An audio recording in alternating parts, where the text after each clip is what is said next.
Hospital and Eye Vision Hospital, Chandigarh.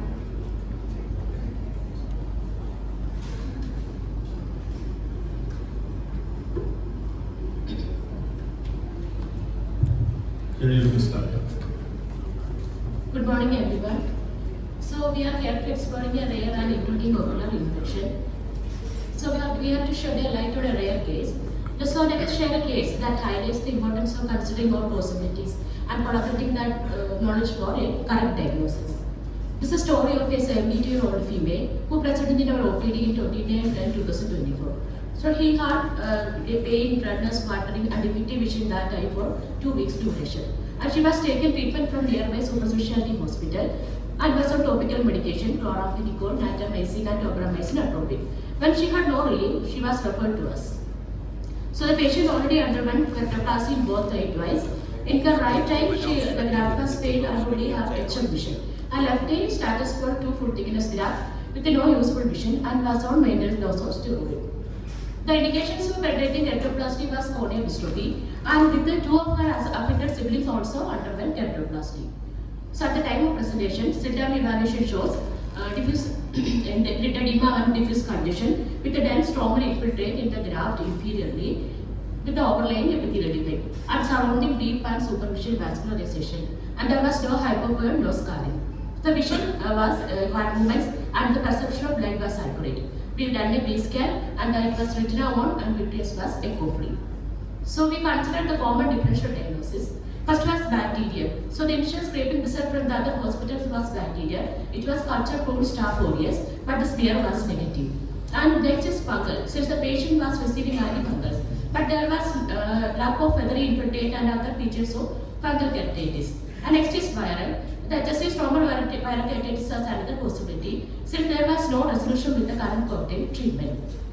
So I approached my mentor, and the diagnostic rules were given by my mentor.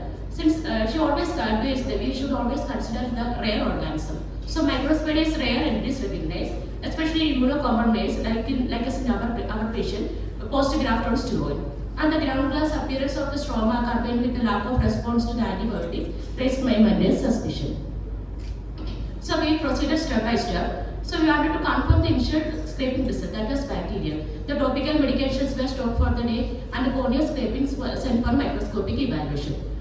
In gram staining, we revealed a gram positive oval structure similar to microsporious spores. So our microbiology technician was not familiar with the organism. She called me and I went there and myself confirmed that it was true, there is an oval shaped gram positive bodies.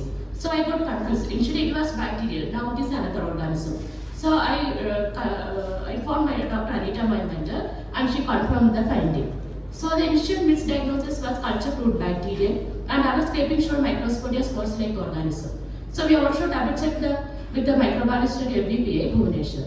And the therapeutic journey, the patient was admitted and the initial treatment attempted with the topical voriconazole 1 hourly along with the cyclopedics. And therapeutic keratoplasty was done on 4/11/24 with a optical grade graft of the cell count of 2597. The initial steps were done by my mentor, and with her help I successfully completed the case. So the half of the corneal pattern sent for culture and the other half for histopathology, and the culture did not show any growth. But to our surprise, in histopathology, the past staining shows oval bodies with a dense polar staining, which is in the corneal lamellae, which was suggestive of a microsporial spore in the lamellae. Thank you, Jyoti. And this was the outcome of our patient. This photo shows a clear graft with intact sutures. She was admitted after therapeutic intervention, she was kept admitted for 4 days, but we didn't start steroids for the first week. We continued her with the topical voriconazole, and on the 8th day, she was started on topical steroids, and this was the final follow-up visit with intact sutures and compact graft and no recurrence. So we had certain learning points in this case because in all rare infections there will be a diagnostic challenge and you have to have a high index of suspicion. The role of diagnostic tools like microbiology cannot be overemphasized. You can use special stains like 1% AFP or Keon stain, Calcoflow white or modified trichome if you have. But we could get away with the normal gram stain. Microsporidium is very difficult to isolate through microbiological culture, and PCR, if available, can confirm the diagnosis. And and also confocal has also a very good role. So the key takeaways from this case is, as I said, the microsporidia is very difficult to culture. The spores, you should be familiar with their appearance like small oval and refractile gram-positive organisms. Many of the cases in the literature, they have to undergo therapeutic keratoplasty, and that is a treatment of choice. There are some case reports like medical management with topical fumagillin, which is not available in India. Topical voriconazole, chlorhexidine, and also been used. So we searched a literature for similar cases. This was a microsporidial stromal keratitis in post-keratoplasty eyes, but the clinical picture was different from our case. So how this case can add to the existing knowledge? As far as our knowledge, there was no cases reported as microsporidia presenting as bacteria. There are some anecdotal reports of mixed infection with bacteria and microsporidia. So for us, this was a great learning experience, and we wanted to share it with us because this presentation combines diagnostic reasoning, hands-on guidance from the mentor, and moreover, my enthusiastic and very interesting. Jyoti was very interested in this. She went to the microbiologist and asked the pathologist to do a past staining, and this helped in the problem solving, and this shows emphasis, collaboration, and learning. Thank you for your patience. Thank you, Dr. Jyoti and Dr. Rita. Judges, please. Well, it is a difficult case. The problem with us here is, I think, unawareness of the microbiologist about the microsporidia. Once we get into stromal infection, is very difficult to control. There have been some studies which advise gatifloxacin with voriconazole also. I don't know how this thing, but I have very little experience with this.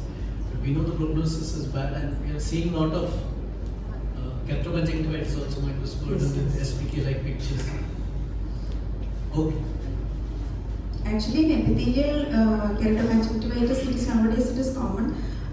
Due to the stuck-on appearance, we always suspect that, and we used to scrape the lesions, and once you scrape once or twice, if you scrape, the lesions are not recurring. Otherwise, it is refractory to the treatment, normal treatments.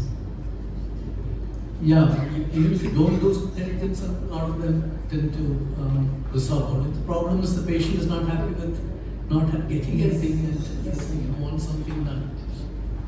But the stromal keratitis is, you should have a therapeutic keratoplasty as early as possible.